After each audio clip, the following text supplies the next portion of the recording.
podcast from the grassroots, connecting people and sharing ideas.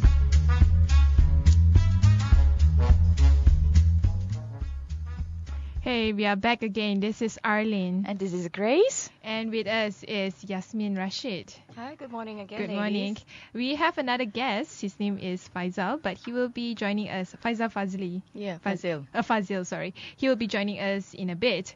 So, Yasmin, today we have a topic that a lot of people are actually quite interested to discuss about, which is about beauty. Beauty, especially for ladies. Especially for ladies. All of us love beauty, but we don't know that when it comes to beauty, it involves a lot of the beauty products involve a lot of chemical products.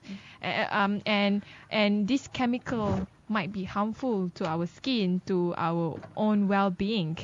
With a company called Tanamera, which is actually, it means red earth in Malay, is trying to advocate for a beauty that is more eco-friendly and more nicer, kinder to our skin and our well-being.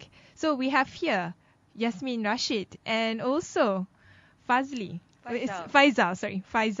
I always pronounce it wrongly. So you are the head of Tanamera Tropical Spa. One of them, actually. One There's of three them. of us, yeah. Oh, there are three heads. Just like Medusa. They're like the Hydra. Hydra. Don't go away. So let's begin by just sharing with us your background. Well, actually, this is a family business. I mean, we get a lot of our knowledge from my mom. She's a traditional herbalist. I mean, a third-generation traditional herbalist.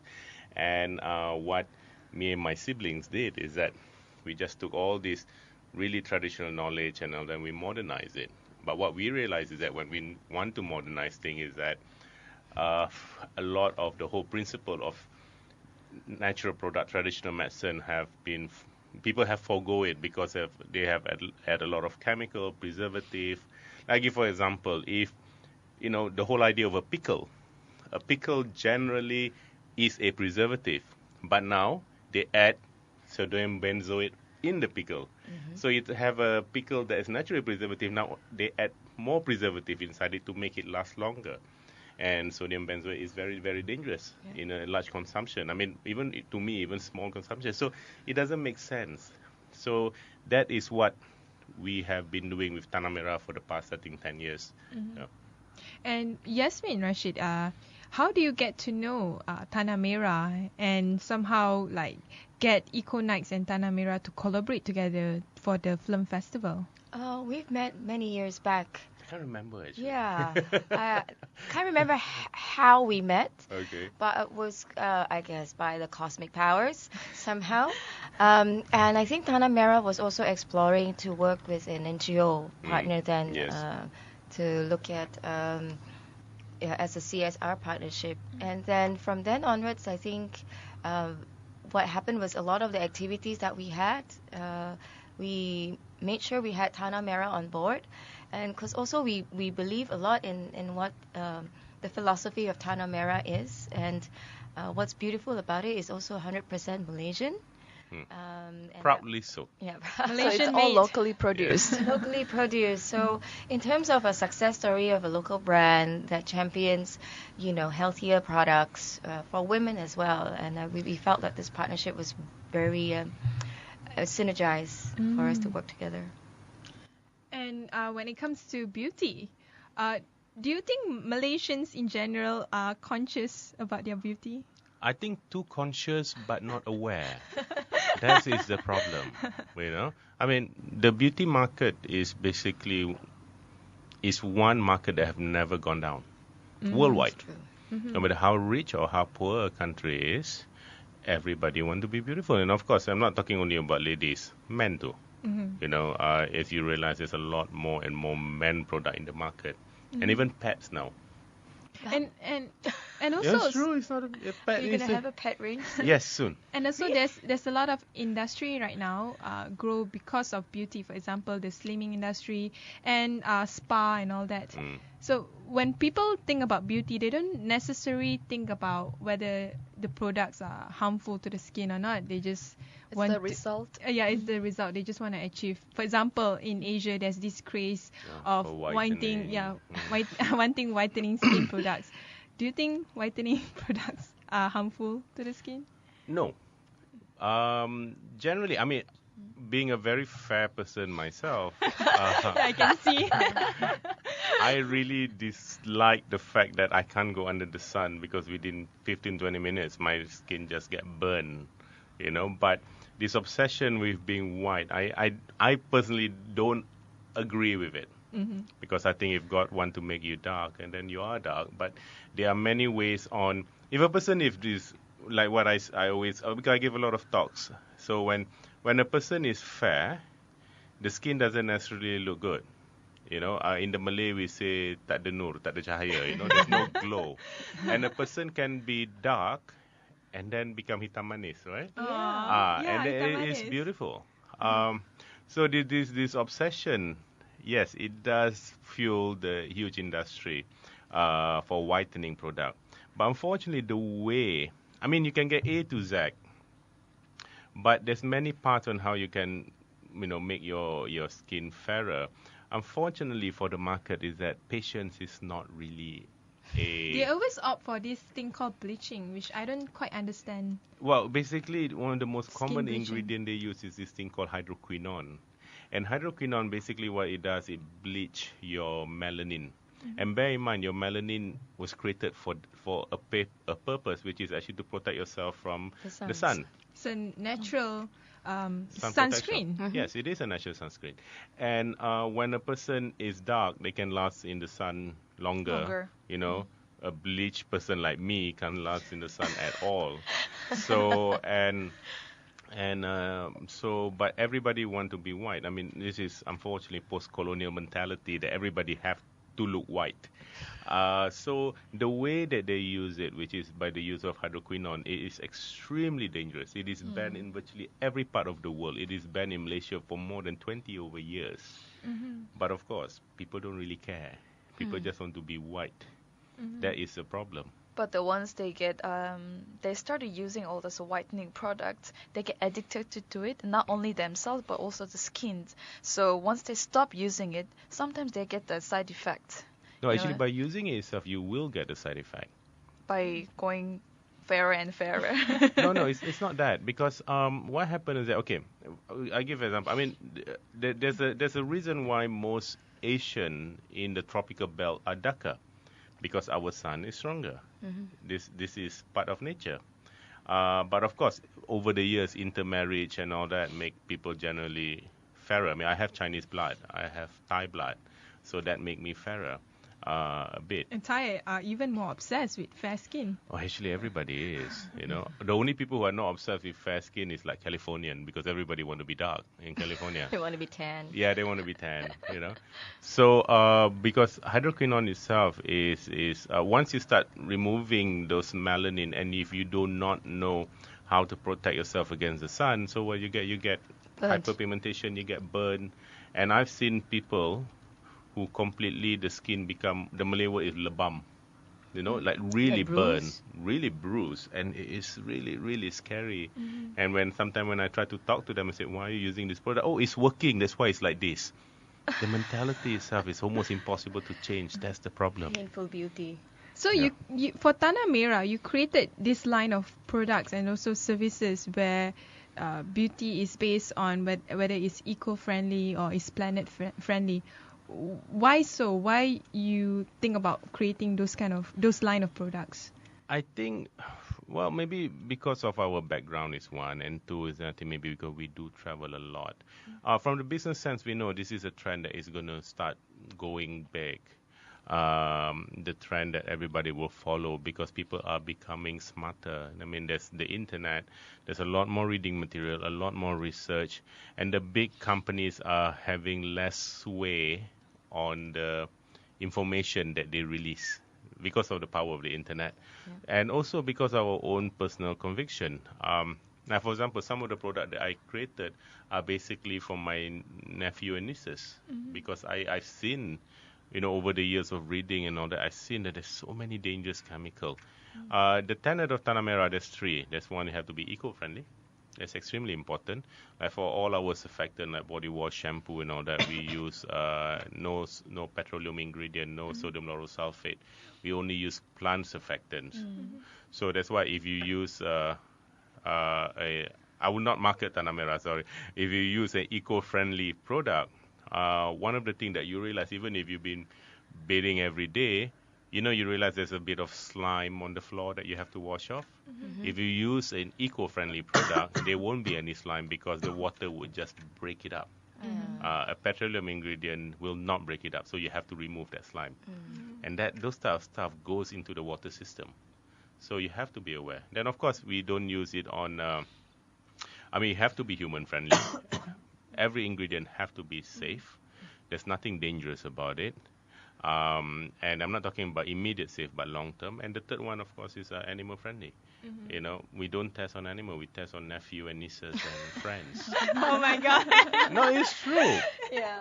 What's the point of testing on an animal? Animal can't tell you anything, right? They don't need to be whiter too. Yeah, they don't need to be whiter.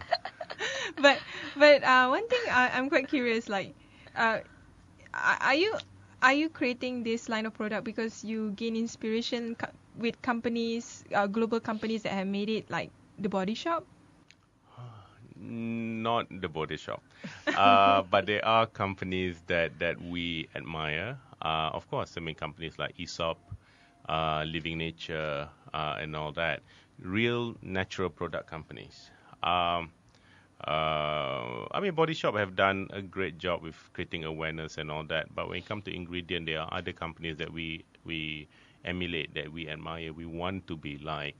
Aesop is definitely one on the top of the line. It's a medium-sized company, and fantastically formulated product, and they focus a lot on natural ingredients. See, because the whole idea of natural ingredient, unfortunately, the consumer have been lied to for so long. You've seen product that have with rose essential oil, and then one bottle of 500 liters is selling for maybe 25 ringgit with rose essential oil. Rose essential oil costs about 25 to 30,000 US dollars per kilo. How is that even possible? Because there are no regulation, there are no control. Even the word organic, there are no control, no regulation. I can make 100 tons of claims and nobody is wiser. It depends how big your marketing machinery is to con people in a way. Yeah. That's the labeling as well sometimes. So when it comes to pricing, like the more expensive products and also generic products are no different, or do they really have differences when it comes to the result and also whether it's safe or not? Pricing is all depend on how much marketing they put inside. We have reasonably priced product, but no, by virtue of a natural product ingredient itself, the price definitely have to be more expensive. I'll give you an example. A common preservative is EDTA or potassium sorbate and all that, cost 25 ringgit per kilo, and you basically use 0.2%. Our preservative, Cosupropin, costs about 1,200 ringgit per kilo, and you have to use about 2%.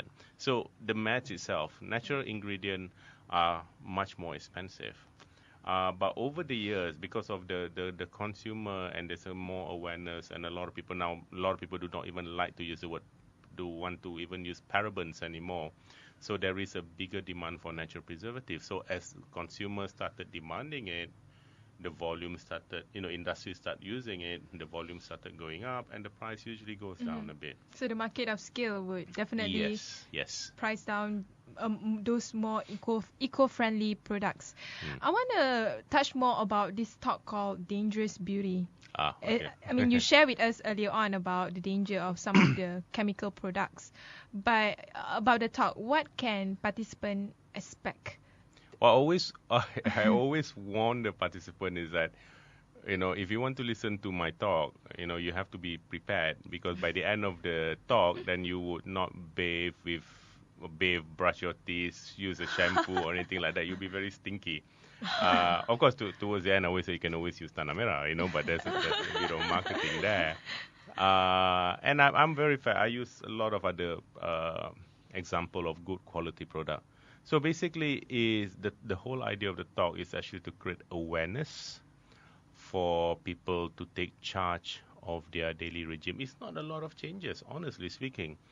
Like for example, do not use fluoridated toothpaste.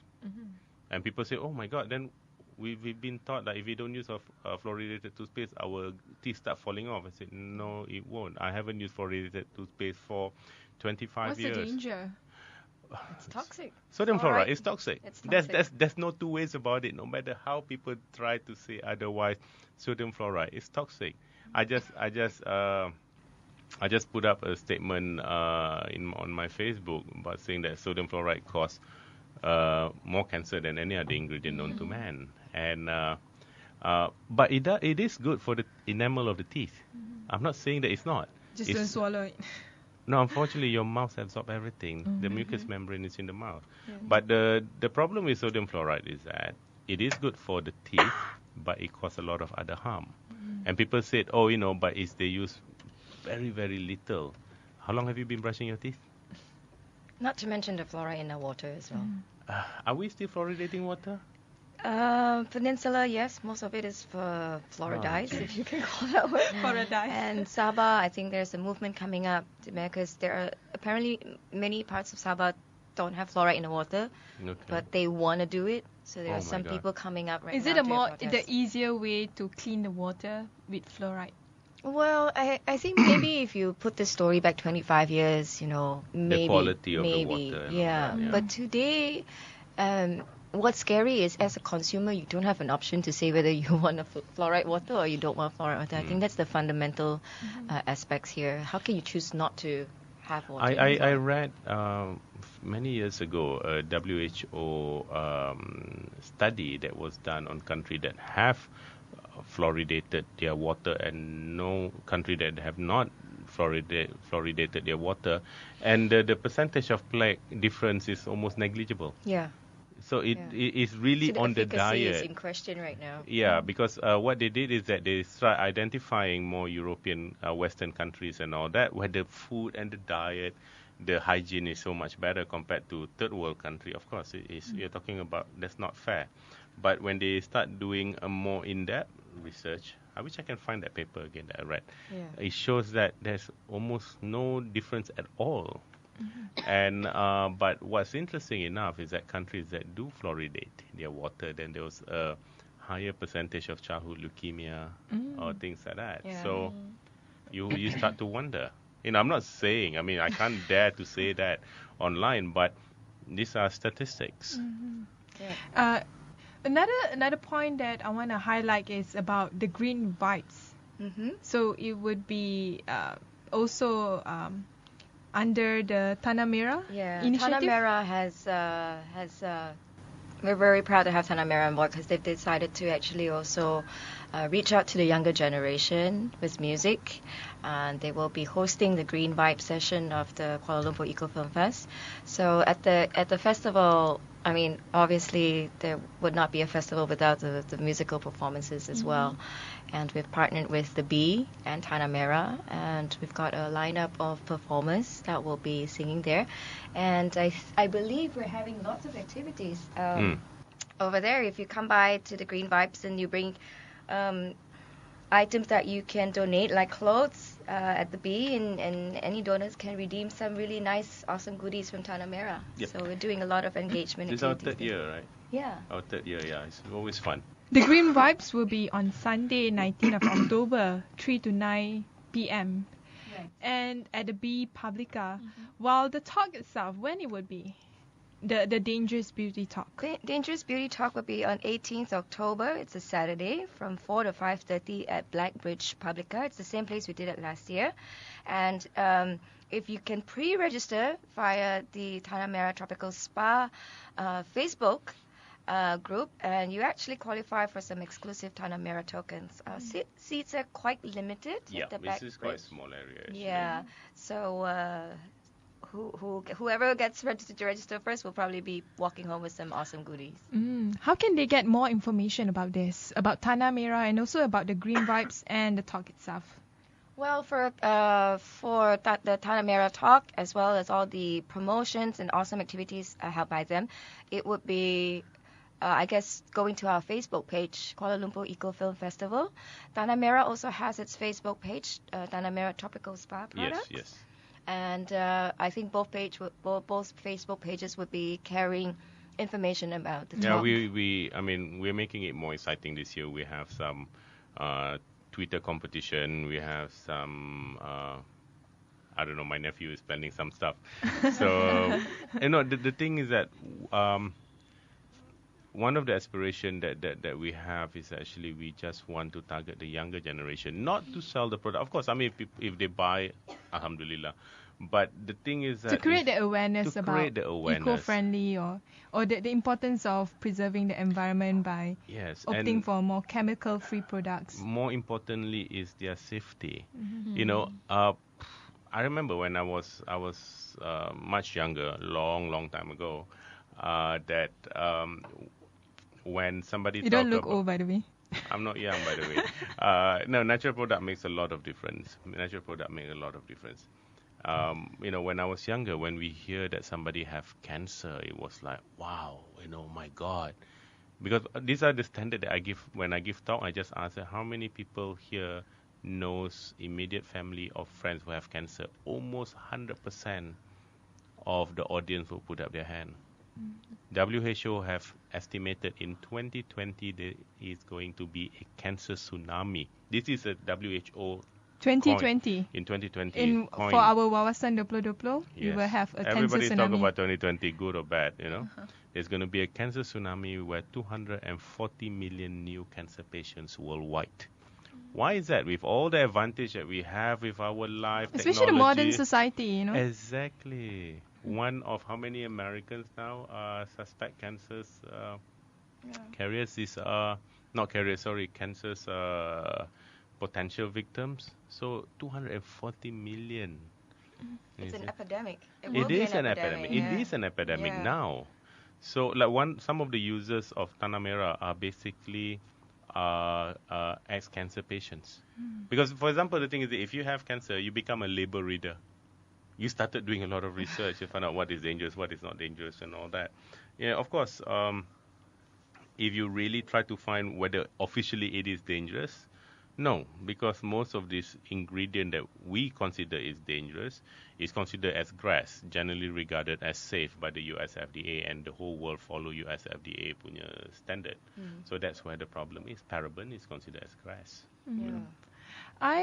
I want to know, like, for young women like myself and also Grace, what is the essential beauty regime or beauty secrets, I guess, that we should somehow practice in our daily routine in order for us to stay, beautiful, but at the same time, be more conscious about the threats of chemical products. But also, in addition to Arlene's questions, we can't ignore the media, how all the celebrities, all those people are portraying and that they're promoting the products. That's why the audiences like us, we get affected by all those messages that are delivered by the media itself. So how do all those companies approach the media? Do you have any approach to the media to educate people in that sense? Well, we definitely don't have the budget to fight. I mean, like one very popular brand of skincare products spend in Malaysia itself $1 million a month. Just not Malaysian ringgit, US dollar. No, US dollars a month just billboards, on advertisements. And